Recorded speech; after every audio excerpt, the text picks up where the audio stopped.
Bonjour chers étudiants, bienvenue dans cette nouvelle vidéo consacrée cette fois-ci au management général. Aujourd'hui nous allons parler du premier chapitre, l'entreprise et son environnement. Dans cette vidéo nous allons voir les éléments suivants. Tout d'abord nous allons définir ce que c'est que l'entreprise. Deuxièmement, les rôles joués par l'entreprise au sein de la société. Troisièmement, nous allons voir l'approche systémique de l'entreprise, ce que c'est qu'une entreprise par rapport à cette approche. Et finalement, vous aurez un petit cadeau de ma part, donc je vous invite à rester jusqu'au bout de cette vidéo. Pour définir l'entreprise, j'ai choisi une définition faite par deux auteurs, Bressi et Kenkoit, en 2000. Selon ces deux auteurs, ils définissent l'entreprise comme étant une unité économique, autonome, disposant de moyens humains et matériels qu'elle combine en vue de produire des biens et services destinés à la vente. Donc on peut décortiquer cette définition. Donc tout d'abord, l'entreprise est une unité économique. Donc le muqawala wahda iqtisadiyya mustaqilla. Ce que veut dire mustaqilla ou bien autonome, c'est que la décision de vendre, par exemple, d'acheter, de ne pas vendre, de ne pas acheter, n'importe quelle décision appartient à l'entreprise seule. Bien sûr, cette entreprise dispose de moyens humains, ça veut dire le personnel, la main-d'œuvre, les employés, et matériel, tout ce qui concerne les machines, les équipements, l'infrastructure, etc. Qu'elle combine en vue de produire des biens et services destinés à la vente. Par rapport au rôle joué par l'entreprise, il faut savoir que l'entreprise joue deux rôles. Le premier rôle, c'est un rôle économique, دور اقتصادي, et le deuxième rôle, c'est un rôle social, اجتماعي, يعني دور اجتماعي.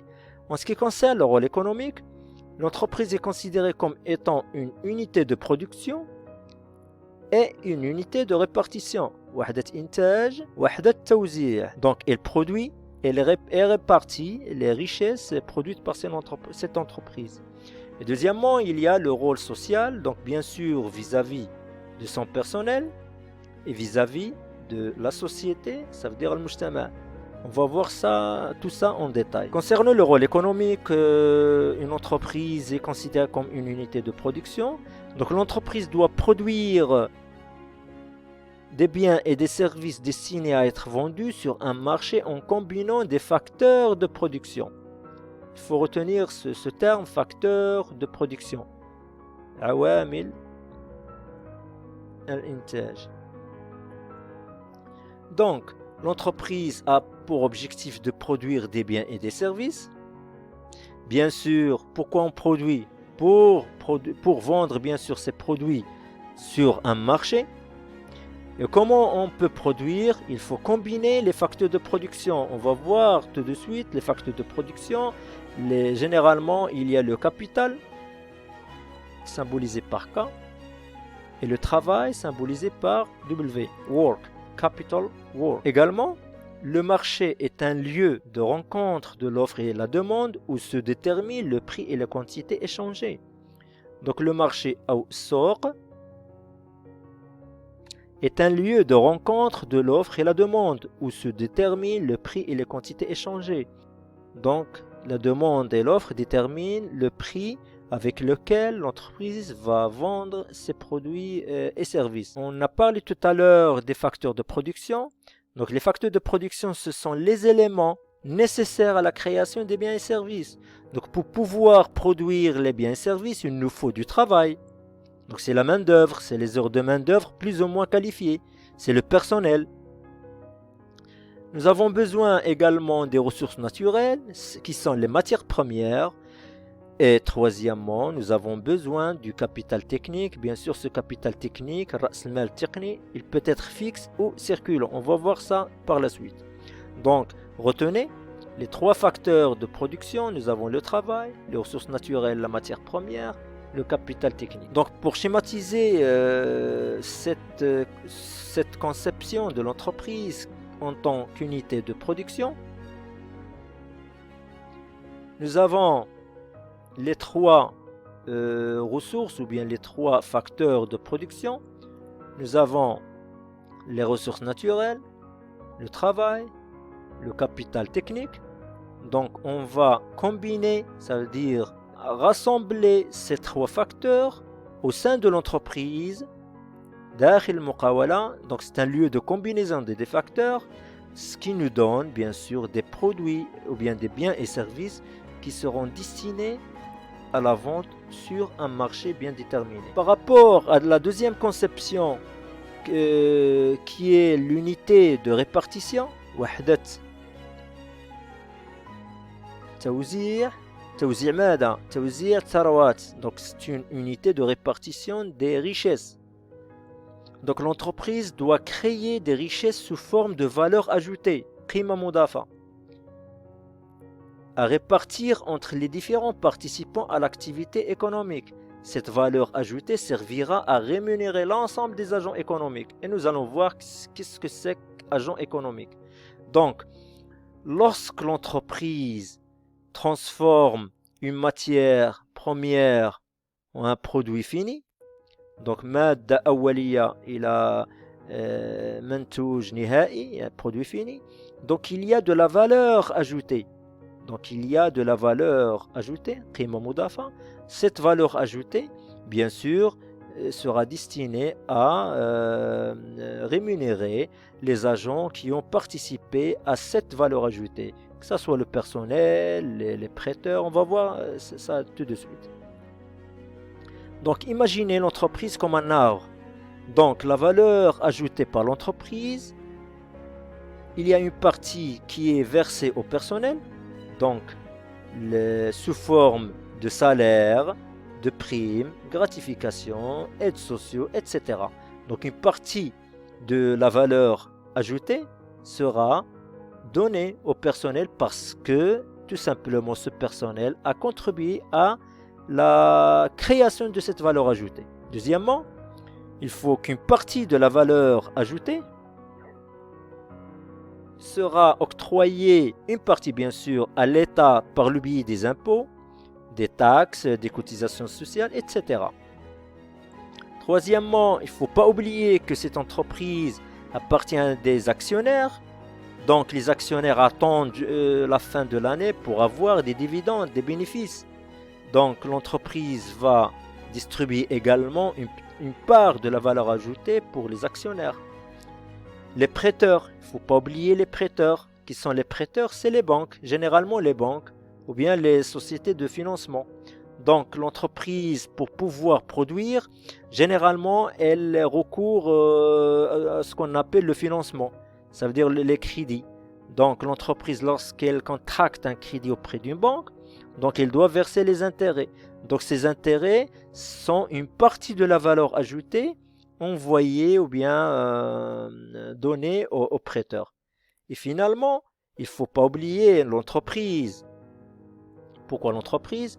Parce que pour pouvoir survivre ou bien continuer et faire des investissements dans le futur pour pouvoir améliorer la performance, l'entreprise doit réserver une petite ou bien plus ou moins petite partie de la valeur ajoutée à l'autofinancement pour qu'elle s'améliore.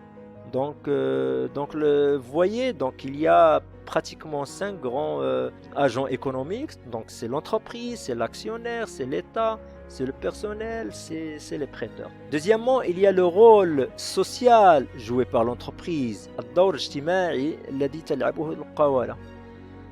Donc tout d'abord, il y a un rôle vis-à-vis du personnel dans l'entreprise. Comment? Tout simplement par les salaires, les primes, la motivation. Donc les motivations doivent être prises en compte par l'entreprise. Deuxièmement, il doit garantir au personnel les meilleures conditions de travail. Troisièmement, il doit former le personnel et gérer leur carrière. Donc هناك دور اجتماعي لابد للمقاولة تلعبه فيما يخص المستخدمين. Donc من ناحية التداري، من ناحية الأجرة، من ناحية ظروف العمل إلى غير ذلك. Cette fois-ci, on va parler du rôle social vis-à-vis de la société, المجتمع أو la communauté. Donc, l'entreprise a des comptes à rendre à ses associés et aussi à ses partenaires. Donc, les partenaires, il y a les syndicats, les collectivités locales, Jamaat al-Mahalliya, les clients, etc. Parfois, on trouve que certaines entreprises participent à des associations, bien des actions de lutte contre l'exclusion et l'analphabétisme. Parfois, elles participent à des actions de protection de l'environnement, etc. Tous ces rôles conceptent ce qu'on appelle la responsabilité sociétale de l'entreprise. الدور الاجتماعي الذي تقوم به أو الدور الاجتماعي للمقاولة. Troisièmement, on va parler maintenant de l'approche systémique. Qu'est-ce que c'est que l'approche systémique? L'approche systémique de l'entreprise prend le système comme élément d'étude. Donc un système, nidam, peut être défini comme un ensemble composé d'éléments en interaction permanente, organisé et ouvert sur son environnement auquel il doit s'adapter en permanence pour sa survie. Cette approche systémique, qu'est-ce qu'il dit? Il dit que l'entreprise est considérée comme un système, ou un nidam. D'accord? Un système, mais le système il a des caractéristiques. Tout d'abord, il est composé d'éléments en interaction permanente. Je donne un exemple rapidement. Par exemple, les éléments en interaction permanente. Donc, il y a par exemple les services, les entités. Donc, il y a la production par exemple, la finance, les ressources humaines. Donc, il y a des flux. Donc, il y a des interactions permanentes au sein de l'entreprise. Bien sûr, cette interaction, elle est organisée. Monaddama. كيف منظمة. Donc, il y a des procédures qui régissent le travail de tout un chacun. Et ouvert, pourquoi ouvert? Donc cette partie-là, donc ouvert sur son environnement. On ne peut pas imaginer une entreprise qui est fermée, jamais de la vie, tout simplement parce que l'entreprise elle a besoin de vendre, d'acheter, de recruter du personnel, de prêter de l'argent des banques, etc. Donc elle est ouverte sur son environnement. Bien sûr, pour s'adapter, ou bien elle doit s'adapter en permanence à cet environnement. Il y a des changements de cet environnement, donc l'entreprise elle est amenée à s'adapter en permanence. Donc envisager une entreprise en tant que système consiste à la considérer comme un ensemble organisé, composé de différentes fonctions, services, individus en permanente interaction, ayant tous des objectifs pouvant être contradictoires. Donc, les fonctions, les services ou bien les individus au sein de l'entreprise, bien sûr, nous avons dit qu'il s'agit d'une unité ou bien d'un système organisé, certes, mais il ne faut pas oublier que les fonctions au sein de l'entreprise ou bien même les individus, il y a des intérêts divergents. Donc, chaque personne ou bien chaque entité a un intérêt qui différencie des intérêts des autres. L'entreprise en tant que système est ouverte sur son environnement externe, source de menaces à appréhender mais aussi d'opportunités à saisir. Il faut savoir que l'entreprise appartient à un environnement qui est vaste, composé par exemple des clients, des fournisseurs, des concurrents, de l'État carrément, de la société. Donc cette entreprise, elle est ouverte sur son environnement. D'accord? Cet environnement, elle est source de deux choses. Source de menaces et source d'opportunités. Donc, تحديات, menaces هي تحديات, والفرص. Donc l'entreprise doit faire face aux menaces et bien sûr prendre en compte les opportunités offertes par cet environnement. Je vous donne un exemple. Lors de cette période de Covid, c'est vrai, Covid, c'est une pandémie, donc c'est une menace, mais certaines entreprises l'ont considéré comme une opportunité.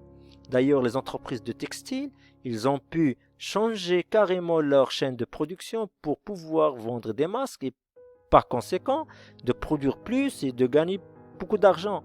Donc, il faut savoir que l'environnement vous donne et des menaces et des opportunités, et donc l'entreprise doit s'adapter en permanence à ces changements. L'entreprise doit s'y adapter en permanence pour sa survie et son développement. Donc pour récapituler, l'entreprise ou le muqawala pourrait être associée à un système, on peut la considérer comme un système qui est à la fois organisé, monaddam, car doté d'une structure.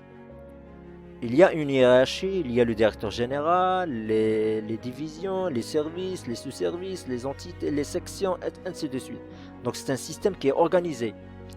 Dynamique. Dynamique, pourquoi? Parce qu'il évolue en permanence. On ne peut pas imaginer une entreprise qui ne change pas d'une année à une autre. Donc toujours il y a un changement qui est permanent. Troisièmement, finalisé. Pourquoi finaliser? Il y a la finalité. Donc il y a l'existence d'objectifs. On n'imagine jamais une entreprise qui n'a pas d'objectifs. Donc les objectifs de l'entreprise sont connus. Donc elle participe ou bien elle vend des biens et services pour augmenter la part de marché au sein